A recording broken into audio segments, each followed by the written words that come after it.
Everybody, it is early summer and our hay finally turned. I was really getting worried.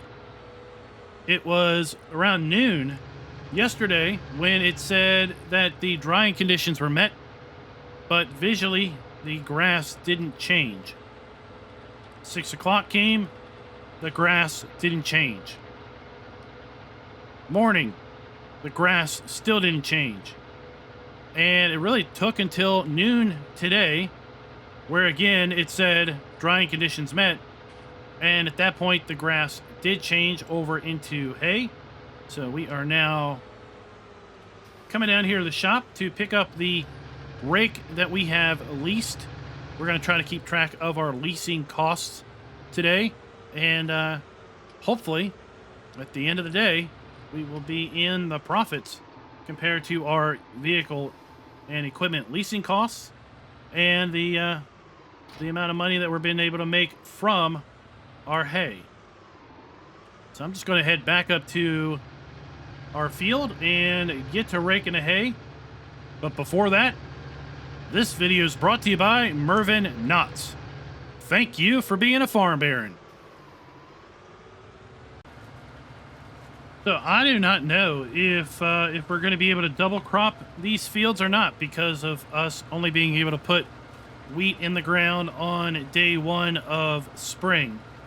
I think in order to double crop, we might have needed to have had the wheat already in the ground last autumn.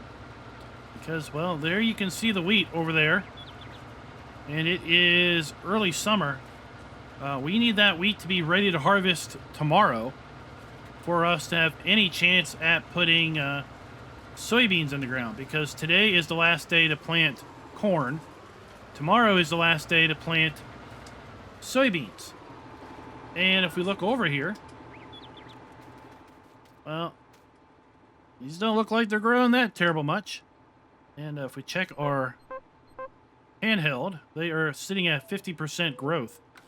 So, unless a miracle happens and these things double their growth overnight, I don't think we're going to be able to double crop the first year. So that might leave us, well, looking to do some contracts to pick up some extra money. And bringing in only one... Oops. Bringing in only one crop this first year, but hopefully positioning ourselves to double crop in year 2 of this series. So I've been thinking about this series and how long I'm going to carry it out, how long I could possibly carry it out, and if we can keep up with one video per game day, and basically that would be 1 week per season, if we continue to have 3 videos released per week for this series. Well, we have about 15 weeks left in Farm Sim 19's life, as far as I'm concerned, until FS22 comes out. So that would be 15 seasonal changes. 15 divided by 4 is going to be just under 4 full years, or right at 4 full years, since we've already done 1 week of videos. We're in early summer, so I'm thinking that if we play this, we're going to be able to play it for 4 or nearly 4 full years, and well, we'll see how profitable we are over those hopefully 4 years, and see how much farming we're actually able to get accomplished over those 4 years versus, you know, being rained out of harvest, being rained out of planting seasons, maybe not being able to make hay because of weather again, because I guess with 3-day seasons, you're really at weather's mercy far more than you are with longer season durations. See, we've got the hay raked up over here by the barn. I really wish the barn had a function on this map. I think that would be a really great horse area over there. The horses could roam in that entire fenced area. and then kind of their shelter, and everything could be inside that barn. I mean, heck, it could also be a nice sheep area. You know, you think of it that way, but it's just a static barn. If we do get animals, we're probably going to put some just placeable pins down there. And this is going to conclude our first pass around this field.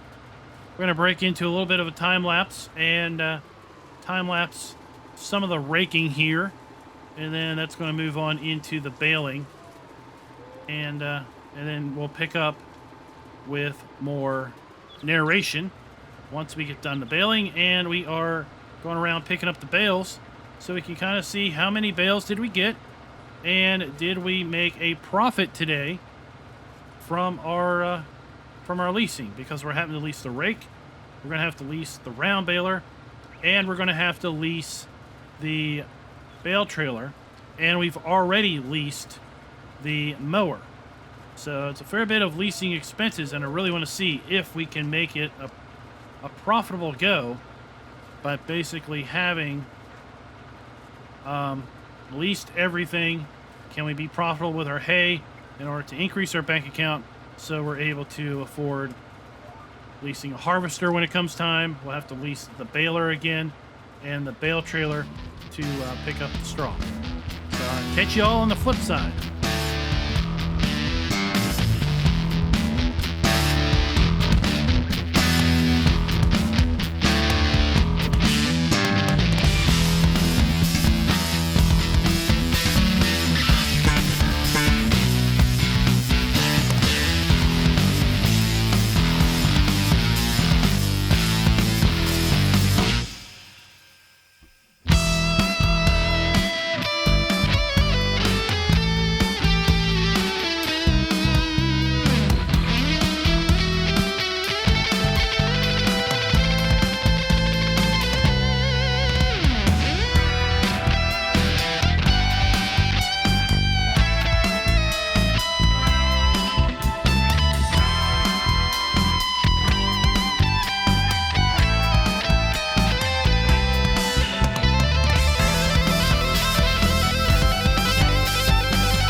hope you guys enjoyed that little bit of time lapse. Took me about 2 hours to get that accomplished in real life. But at any rate, we have spent a total of $9,234 in leasing fees. That includes the mowers from yesterday.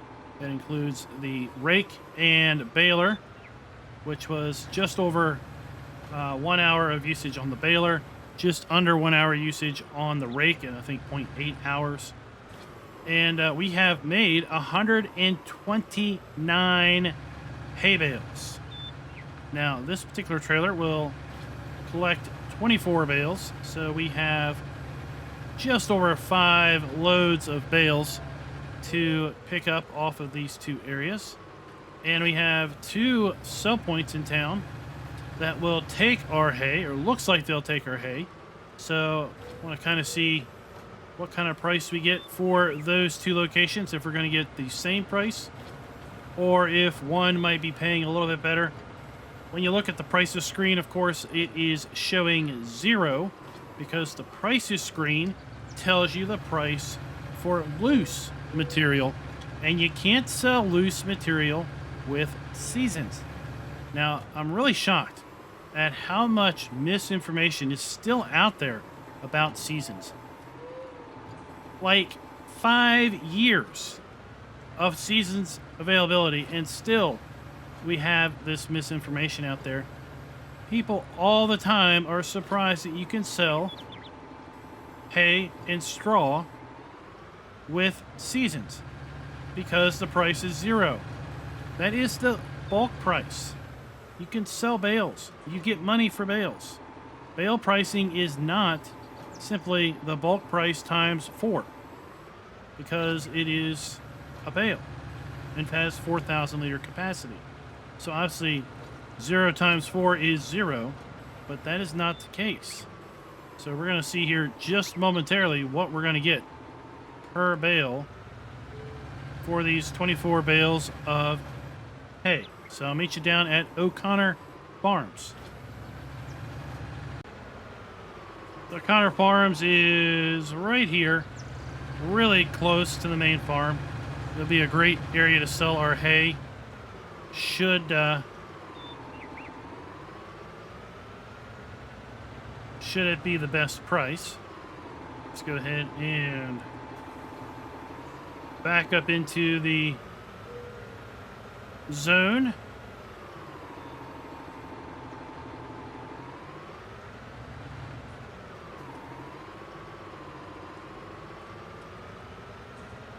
And we will hit our button.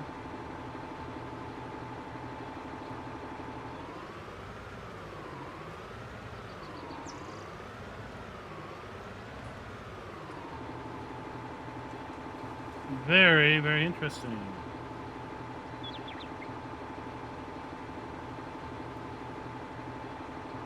Very, very interesting. All right. Let me figure some stuff out. So I think I figured out what the problem was. Still, to this day, I cannot stand Giants' logos for hay, straw, and grass. I just can never get through my head which is which, because you know what? They make no sense whatsoever. So, at any rate, O'Connor, I don't think takes hay. I think O'Connor must be set up to only take straw or something. So, at any rate, let's go ahead and see how much money we make per load.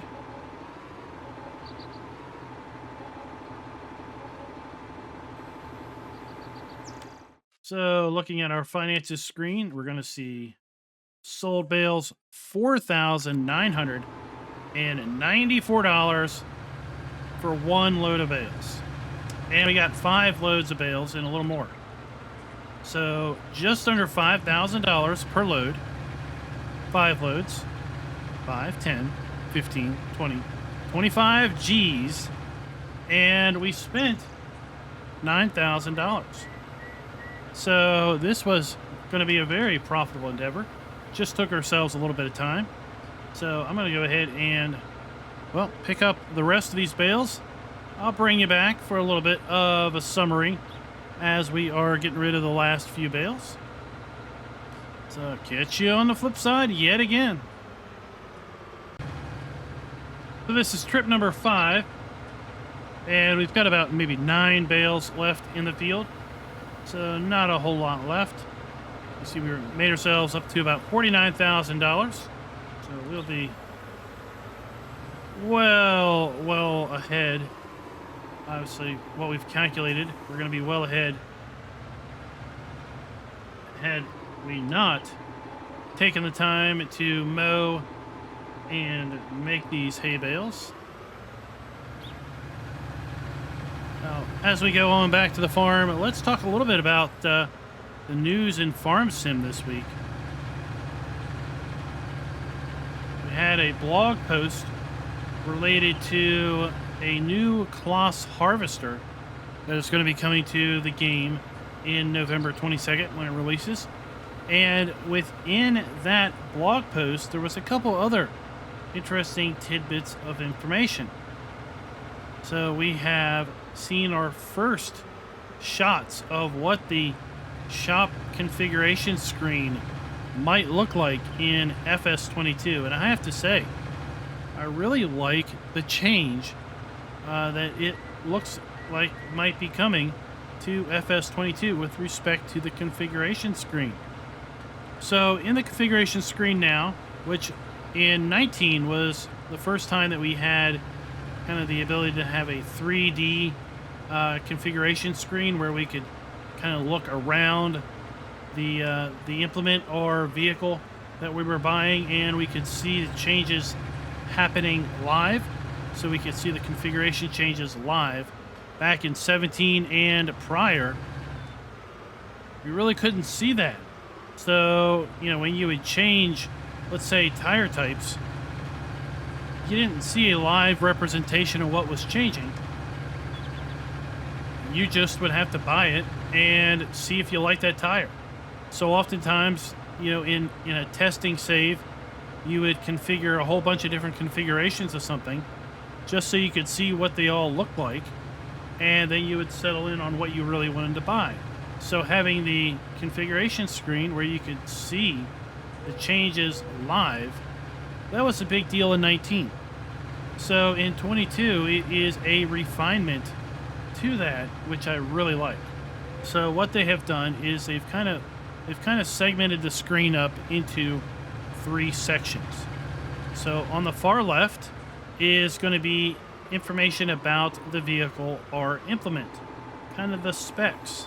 So they showed the new harvester in the store, and it showed the engine horsepower, it showed the top speed, it showed the fuel capacity both in diesel and DEF. It also showed the tire type, the tire configuration, and for the first time we saw a weight. So it showed the weight of the harvester in that left section of the screen. On the right section was the configuration options. So where we could change the engine size, we could configure tire brand, and we can also configure license plate. So they showed that. So we now have basically double confirmation. We kind of had that information back at FarmCon also, but now we pretty much have visual configuration verification that you will be able to configure some amount of license plate configuration on vehicles and such. But then the entire center of the screen was to see what you're buying. So I really like it. I think it's more simplified. I think it's more slick, streamlined. Whereas with our price configuration screen here in 19, right, let's go and look at something. So we have over here, and I don't know why it's taking so long, but at any rate, we only have a little small section of the screen which is dedicated to what we're trying to buy. We've got our specs, we've got our configuration options, and then our costs down here. Whereas in 22, the costs are kind of in the lower left. The specs are in the left probably 20% of the screen. The configuration options are probably in the right 20% of the screen. That leaves the 60% in the middle to be what we are trying to buy. So really like that. And then we've also learned the general location or the region that the next game is going to be located in. So we know Elm Creek is in the Midwest of the U.S. We know that Erlangrot will be making a return in FS22. So that is a hilly region, mountainous region in Europe. And then the second new map coming to Farm Sim 22. That's been kind of a little bit of a mystery up to this point, but now we know. Now we know that the second map is going to be based in the Mediterranean. So we're going to have a Mediterranean map, and people are kind of guessing, are we going to have a map set in kind of southern France? Are we going to have a map set in Spain? Are we going to have a map set in Italy, Greece? Who knows where it might be, but we do now know, based on the blog post, that it will be in the Mediterranean area. So all kinds of more information coming. Still plenty of information yet to come. We are sitting at about 15 weeks to launch of Farm Sim 22. Kind of waiting and wondering, when are we going to see the first set of fact sheets? So there you go, $1,868 on the final load. Let's take a look. That is going to mean that we have collected a total of $26,681 in sold bales. And as I said earlier, we had $9,234 worth of expenses in basically creating those bales. So we are well ahead of our expenses with respect to that. So until next time, happy farming.